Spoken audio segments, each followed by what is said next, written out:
성 어거스틴이라고 있지요. 성 어거스틴이라는 아주 유명한 사도 바울의 뒤를 잇는 그러한 분으로 아주 유명한 분인데, 그분이 예수님 믿기 전에 아주 허랑방탕한 삶을 살았다는 거죠. 근데 그 어머니가 늘 아들을 위해서 기도를 했는데 하도 이 아들이 변화될 조짐을 보이지 않으니까 당시의 주교였던 암브로시오를 이제 찾아가죠. 찾아가서 상담을 합니다. 우리 아들이 그렇게 기도를 해도 안 돌아온다고 그랬더니 그분이 아주 유명한 말을 남겼습니다. 오늘 찬양의 가사에도 있었는데, 어머니의 기도는, 어머니의 눈물의 기도는 절대 땅에 떨어지지 않습니다. 어머니의 기도는 하나님 받으시고 아들을 변화시키실 겁니다. 근데 그 아들이 변화돼서 돌아왔는데, 제가 조금 전에 말씀드렸죠. 사도 바울의 뒤를 잇는 그런 훌륭한 신학자가 되어서 우리 기독교사에 큰 발자국을 남긴 아주 유명한 그런 분이 됐습니다. 신학교 가면 성 어거스틴을 반드시 배워야 되는 그런 훌륭한 분이 됐습니다. 어제 어버이날인데 어떻게들 지내셨는가 제가 대충 이렇게 알아봤어요. 봤는데 특별히 부모님을 찾아뵌 분들도 계셨는데 이렇게 찾아보신 분들도 계시더라고요. 먼 세상을 떠나셔서 묘소를 다녀온 분들이 계시더라고요. 그래서 아주 제 마음이 엄숙해지기도 했고 아주 감동도 있었습니다. 귀한 마음씨들이시구나. 하나님께서 기뻐하시겠다 그런 생각을 했습니다.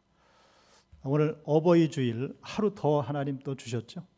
이 귀하고 복된 날 멀리 가까이 계시는 부모님들 아직 인사 못 올리셨으면 꼭 오늘 다 가기 전에 인사 올리실 수 있는 귀한 날이 되시기 바랍니다. 자, 우리 옆에 분들 한번 인사하시겠습니다. 사랑합니다. 축복합니다. 네, 오늘 우리가 본문으로 택해 읽은 말씀은 탕자의 비유 말씀입니다. 저도 성례교회 와서 이 본문으로 몇 번을 설교를 했습니다. 너무나도 우리에게는 익숙한 말씀이고요. 시쳇말로 그러죠. 탕자의 비유를 모르면 간첩이다. 그렇죠. 너무 익숙한 말씀입니다. 근데 이 비유는 남의 이야기가 아니라 하는 거죠. 이 탕자의 비유는 사실 인간의 도덕적인 타락을 말하고자 하는 것이 아니고 하나님 없는 인생의 경험, 하나님을 실감하게 되는 인생의 계기가 무엇이냐, 이것을 우리에게 교훈하시는 말씀이라는 겁니다. 즉 무엇이 인간으로 하여금 하나님께로 돌아오게 하는가, 여기에 대한 답을 우리에게 주시고 있다는 겁니다. 아메리칸 드림이라는 말이 한때 유행을 했습니다. 오늘날도 중남미 국가들에서는 이 말이 상당히 설득력을 가지고 있죠. 그래서 그런가 수많은 중남미 국가의 사람들이 그 먼 길을 걸어서 미국으로 향하고 있는 그런 기사들을 우리가 접하고 있습니다. 자, 그러나 아메리칸 드림, 매일처럼 그 땅에서는 총격 사건이 일어나고 있고요. 인종차별 문제가 아주 심각합니다. 그래서 그러한 사건들은 아메리칸 드림이라는 말을 아주 무색하게 만들고 있고요. 또 세상에서 가장 민주주의가 발전됐고 정착되어 있는 나라, 그리고 누구에게든지 차별 없이 삶의 기회가 주어져 있는 살기 좋은 나라, 문명의 진화에 의해서 완벽한 사회를 만드는데 성공한 1등 국가라는 말 등등 그런 구호들을 사용을 하는데, 그런 구호의 빛이 많이 바랜 것이 아닌가. 근데 왜 그런 일들이 벌어질까? 답은 그거죠. 인간은 여전히 인간이더라 하는 겁니다. 인간은 여전히 인간이더라. 문명인이든 민주인이든 미국인이든 누구든 간에 인간 속에는 여전히 폭력의 불씨가 남아있고요. 죄의 유혹과 원초적인 불안이 그대로 남아있더라 하는 겁니다. 그래서 오히려 그런 것들이 남아있으므로 하나님을 그 심령 가운데서 몰아냈다 하는 겁니다. 어떤 이들은 그것을 인간의 승리다 이렇게 말을 하는데 참 어리석은 그런 말들이죠. 어떻게 심령 속에서 하나님을 몰아낸 것이 인간의 승리라고 말을 할 수가 있겠습니까? 자, 우리가 종종 그래서 느끼는 좌절감은 인간이 짐승과 다른 것이 무엇이냐 하는 겁니다. 짐승은 양심이나 종교에 구애받지 않습니다. 그저 본능에 따라 살아갑니다. 자, 그런데 언제부터인가 이런 말이 들려옵니다. 왜 인간이라고 굳이 양심이나 종교에 매일 필요가 있는가? 우리도 짐승처럼 본능을 따라서 욕망을 따라서 살면 되지 않겠는가? 기가 막힙니다. 그런데 그러한 증거들 중에 요즘 나타나는 일이 있는데 이게 뭐냐면 코로나19 백신이 개발이 돼서 어떤 나라들은 많이 확보를 하고 있지 않습니까? 그런데 그것을 사람을 살리는 데 사용하기보다는 정치 무기화하는 그러한 모습들을 보이고 있다 하는 겁니다. 사실 같은 인간으로 참담함을 금할 수가 없습니다. 일부 종교 사회학자들은 말합니다. 양심, 신앙, 도덕, 윤리 이런 것들은 원래부터는 존재한 것이 아닌데 문명화되는 과정에서 사람이 사람과 더불어 살아가기 위해서 필요한 어떤 그 법규, 그것을 도덕이라는 이름으로, 종교라는 이름으로 갖게 된 것이 아니냐, 이렇게 반문을 한다는 겁니다. 그래서 그런 반문하는 것을 들어보면 믿음 없는 사람들은 그런 의문을 여기 품게 된다는 거예요. 그래서 어느 땐가는 이게 잘못 걸리면은 그런 의문이 들고 신앙 생활에서 넘어지게 된다는 거죠. 원시시대 동굴벽화를 보면 원시인들의 그 사냥 방법, 사냥의 지식 이런 것들을 엿볼 수 있다고 하지 않습니까? 몇천 년 전인지는 우리가 알 수 없지만은 그 원시인들, 그들을 가만히 묵상을 하면서 그런 생각을 해봅니다. 저 원시인들도 하나님을 알았을까? 여러분 어떻게 생각하십니까? 그 원시인들, 그 살아가던 당시에도 그 사람들이 창조자 하나님을 알았을까? 아니면 믿었을까? 아니면 그들 이후에 신앙이 생겨나기 시작한 것일까? 성경은 원시인에 대해서 전혀 언급하고 있지를 않습니다. 아담과 하와가 최초의 인간이지만은 성경은 아담과 하와가 원시적인 인간이라고 기록하고 있지 않습니다. 또 가인과 아벨이 최초의 자녀들이지 않습니까? 자, 그런데 성경은 그들이 원시적인 삶을 살았다고 기록을 하지를 않았습니다. 자, 그러다 보니까 세상 학문에서는 원시인들, 원시시대에 대해서 공부를 하는데 성경의 기록과 실제 인류의 기록 간에 거리가 있는 것이 아닌가, 이런 의문을 가지게 된다는 겁니다. 그래서 심지어는 그렇게 얘기하는 사람도 있습니다. 아마 성경이 상당 부분을 생략한 것 같다, 그런 말도 합니다. 여기까지 말씀을 드려보니까 어떻습니까? 제가 어떤 의심이나 신앙적인 회의감을 심어드리기 위해서 이런 말씀을 드리는가? 그것은 절대 아닙니다. 오히려 여러분들에게 믿음을 도와드리기 위해서 이러한 문제 제기를 서론에서 이제 먼저 하는 겁니다. 자, 본문으로 돌아가 보겠습니다. 자, 이 본문을 한마디로 요약을 하자면 그런 거죠. 본문에 등장하는 둘째 아들이 탕자는 갈 때까지 간 상황에서야 아버지 집으로 돌아올 생각을 했다 하는 겁니다. 소위 우리가 이런 경우를 막장이라고 그러잖아요. 막장 인생까지 가 보니까, 즉 바닥을 치고 갈 때까지 간 상황에서야 비로소 아버지를 생각해낸 아들이다, 이렇게 얘기할 수 있습니다. 자, 오늘 본문의 17절입니다. 이에 스스로 돌이켜 내 아버지에게는 양식이 풍족한 품꾼이 얼마나 많은가, 나는 여기서 줄여 죽는구나. 이게 아버지 집과 이 탕자의 그 간격이 있지 않습니까? 거리, 이걸 도덕적인 거리, 지적인 거리, 어떤 지리적인 거리, 이렇게 이야기할 수도 있겠습니다만은 사실 그 거리는 갈 때까지 간 거리라는 거죠. 갈 때까지 간 거리, 거기서 아버지 생각이 드디어 나더라 하는 겁니다. 자, 시편 139편에 이와 흡사한 성경 구절이 있습니다. 시편 139편 8절로 10절 말씀을 제가 읽겠습니다. 내가 하늘에 올라갈지라도 거기 계시며 수월에 내 자리를 펼지라도 거기 계시니이다. 내가 새벽 날개를 치며 바다 끝에 가서 거주할지라도 거기서도 주의 손이 나를 인도하시며 주의 오른손이 나를 붙드시리이다. 아멘. 성도 여러분, 하나님을 진지하게 생각해 보신 적이 있습니까? 하나님을 진지하게 정말로 생각해 보지 못한 사람은 갈 때까지 가보지 못한 사람이라 이렇게 얘기할 수가 있습니다. 갈 때까지 가보지 못했습니다. 만약에 사람이 갈 때까지 가보게 되면 자신의 선택이 맞았는가 틀렸는가를 깨닫게 된다는 겁니다. 오늘 본문의 탕자를 보면 갈 때까지 가봤더니 자신의 선택이 얼마나 잘못됐는가 그것을 깨달았다는 거죠. 갈 때까지 가보니까. 자기가 틀렸다는 것을 깨달았다는 말은 반대로 얘기하면은 옳은 길이 따로 있었다라는 것을 간접적으로 증명을 하는 거죠. 만약에 옳은 길이 없다면은 틀렸다라는, 그 길이 틀렸다라는 말도 의미가 없겠습니다만, 탕자가 자기의 선택이 틀렸다는 것을 깨닫는 순간에 그는 아버지 집을 생각을 이제 하는 겁니다.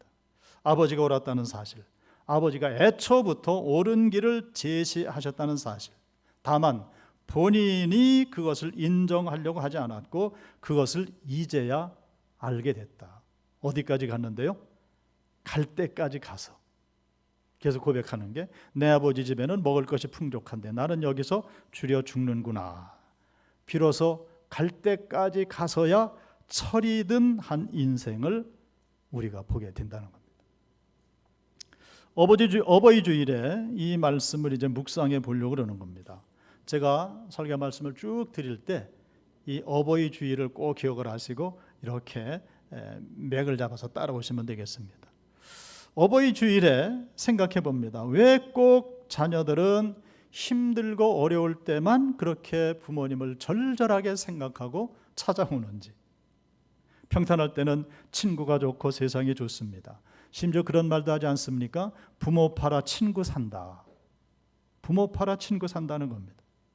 부모의 말씀은 아랑곳하지 않고 제 멋대로 자기 잘난 맛에 이리 뛰고 저리 뛰고 살다가 인생의 쓴맛, 사람의 쓴맛, 조직의 쓴맛, 그리고 돈의 쓴맛 등등 이것을 본 후에야 내 아버지 집에는 먹을 것이 풍족한데 나는 여기서 줄여 죽는구나, 이렇게 되더라는 겁니다. 그런데 성도 여러분, 그렇다고 실망하실 필요가 없습니다. 여기는 역설적인 교훈이 있습니다.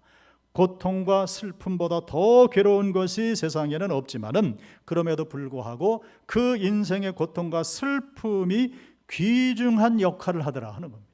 이게 성경의 가르침입니다. 우리 이런 질문하잖아요. 특히 욥기를 통해서 하나님이 선한 분이시라면은 왜 세상에 고난을 허락하시는가? 이게 욥기의 주제죠. 하나님의 선한 분이시라면 왜 인생에게 고난을 허락하시는가? 여기에 대한 궁극적인 답이 바로 여기에 있다는 겁니다. 고난 가운데 빠진다는 것은 굉장히 괴로운 일이지만은 그 고난은 나름대로의 귀한 사명을 가지고 우리에게 다가오더라 하는 겁니다. 할렐루야.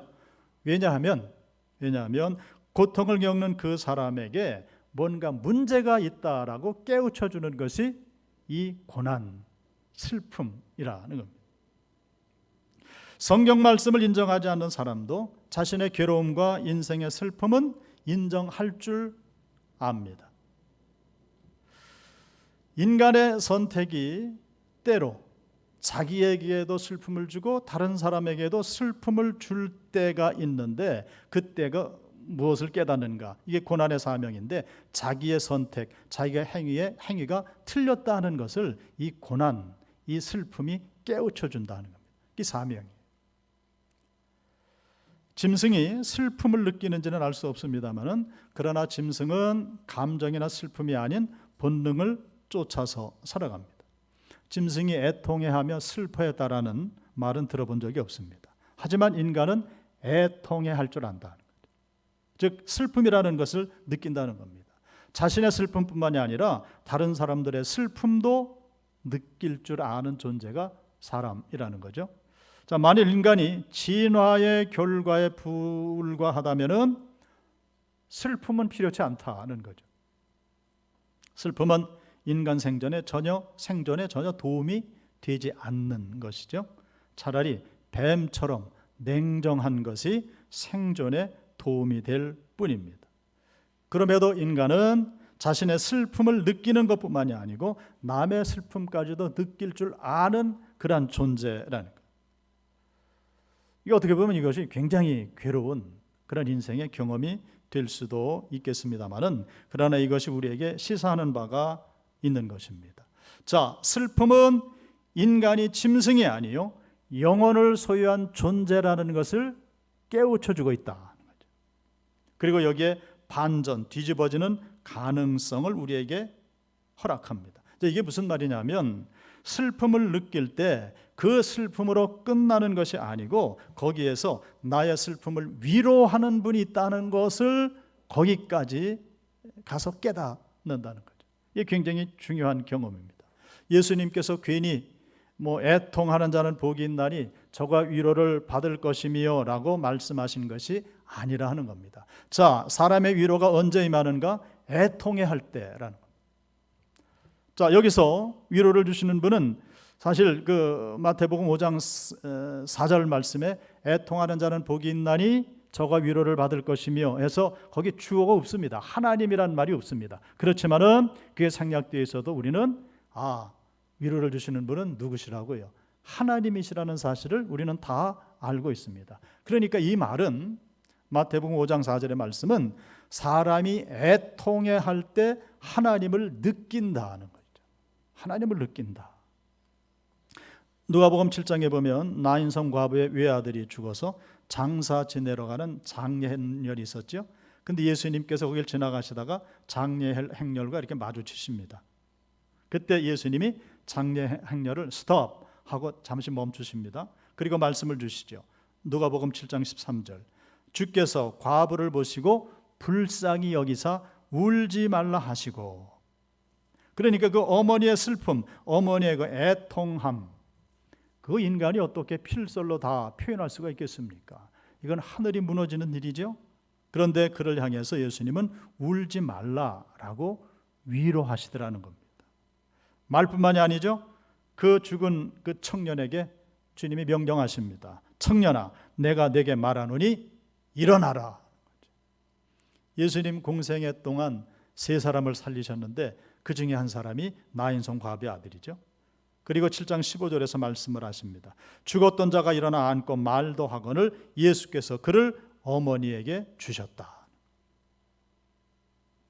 나인성 과부가 애통하는 장면을 예수님께서 보실 때 하나님이신 예수님이 그냥 지나치시지 않으시더라. 왜요? 애통함은 우리를 하나님 앞으로 이끌고 하나님을 느끼게 하는 능력이 있기 때문에. 이게 애통함, 슬픔, 인생의 고난의 사명이라는 거죠. 왜 인간의 삶에 하나님이 그 고난을 허락하시는가? 이제 우리는 알 수가 있습니다. 하나님의 그 크신 섭리를 우리가 다 이해할 수는 없지만은 가장 중요한 것은 그 고난은, 그 애통함은 우리를 하나님께로 돌아오게 하기 위한 하나님의 방책이더라. 혹시 인생살이 중에 슬픔이 있습니까? 고난이 있습니까? 애통함이 있습니까? 주님은 우리에게 말씀을 하시는 겁니다. 그게 끝이 아니라는 겁니다. 슬픔이 끝이 아니다. 죄가 끝이 아니다. 괴로움이 끝이 아니다. 그걸로 인해서 우리는 하나님 앞으로 나올 수가 있다는 거죠. 그래서 불교와 기독교가 아주 180도 다른 것인데요. 불교에서는 슬픔을 인간이 극복해야 될 번뇌라고 얘기하지 않습니까? 거기는 108번뇌가 있다고 그러잖아요. 그런데 기독교에서는 그렇지 않다는 겁니다. 성경은 슬픔은 인간이 살아있다는 증거요, 인간이 영혼을 소유하고 있다는 증거요, 인간을 위로하시는 하나님이 계시다는 증거다라고 성경은 우리에게 말씀을 하십니다. 그러므로 슬픔은 소위 니힐리즘이라는 거, 허무주의가 아니라는 겁니다. 슬픔은 우리에게 믿음의 필요성을 가르쳐주는 것이다. 그래서 이 탕자가 아버지 집에 돌아왔을 때에 즐거워했다 그랬습니다. 자, 오늘 본문의 15장 24절입니다. 이 내 아들은 죽었다가 다시 살아났으며 내가 잃었다가 다시 얻었노라 하니 그들이 즐거워하더라. 그들이 즐거워하더라. 우리 성경 해석은 조금 의역을 한 게 있는데요. 그들이 즐거워하더라라는 말은 소위 셀리브레이션이라는 겁니다. 성대한 잔치를 베푼 겁니다. 그걸 이렇게 표현을 했어요. 그래서 기독교 신앙은, 즉 하나님의 말씀은 인간에 대한 죄를 설정해 놓으셨고요. 그리고 더 나아가 죄로 말미암아 많은 고난이 따르게 됨을 말씀을 하시고요. 고난이 따르면 슬픔이 반드시 온다 하는 것도 말씀을 하십니다. 그런데 궁극적으로는 그 모든 슬픔, 그 슬픔은 우리를 하나님을 느끼게 함으로 말미암아서 우리가 하나님 앞에 나와 회개하게 되고요. 예수님 앞으로 돌아올 때 뭐가 넘친다고요? 셀리브레이션입니다. 이 기쁨, 즐거움이 넘친다. 이 아주 중요한 말씀입니다. 그래서 누가복음 15장 7절을 보면 이렇게 말씀을 하십니다. 내가 너희에게 이르노니 이와 같이 죄인 한 사람이 회개하면 하늘에서는 회개할 것 없는 의인 99으로 말미암아 기뻐하는 것보다 더하리라. 할렐루야.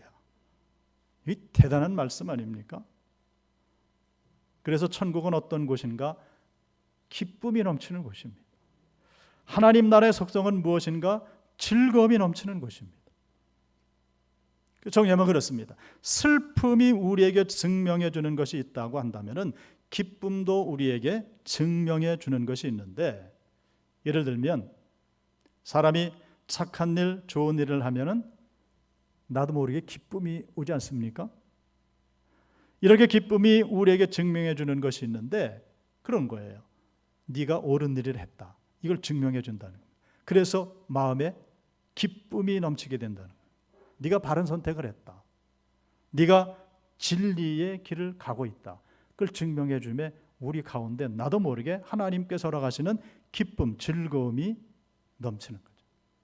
자, 그렇기 때문에 이 탕자가 아버지를 떠나갔을 때는 고난과 슬픔이 있었는데, 그런데 돌아오게 되니까 그 고난과 슬픔 그 이상으로 하나님께서는 그 가운데 뭐를 부어주셨어요? 기쁨과 즐거움을 부어주시더라 하는 겁니다. 여기까지 이제 말씀을 나누고 생각을 해보면 인간이 얼마나 미련한 존재인가, 얼마나 미련한 존재인가를 알 수가 있습니다.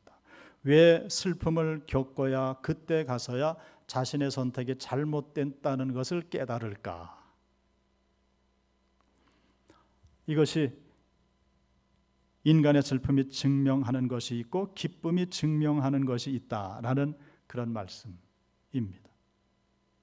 자, 이것은 성경에서뿐만이 아니라 우리 심령 가운데 하나님이 이미 담아 놓으신, 이것을 천부적이다 그러잖아요.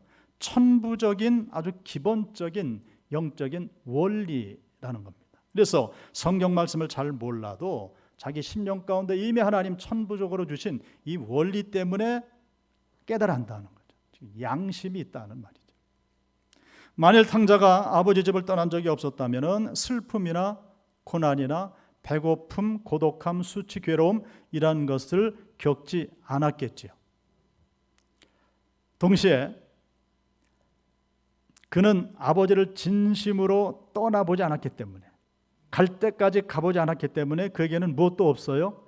깊은 즐거움이나 기쁨도 경험할 기회를 얻지 못했을 것이라 하는 겁니다. 그렇다고 우정 아버지를 떠나서 가서 우정 죄도 짓고 우정 고난도 당하고 배고픔을 당하고 하자는 그런 이야기는 아닙니다. 자, 그걸 어떻게 알 수가 있는가? 오늘 본문에 집안에 있던 형을 보면은 알 수가 있습니다.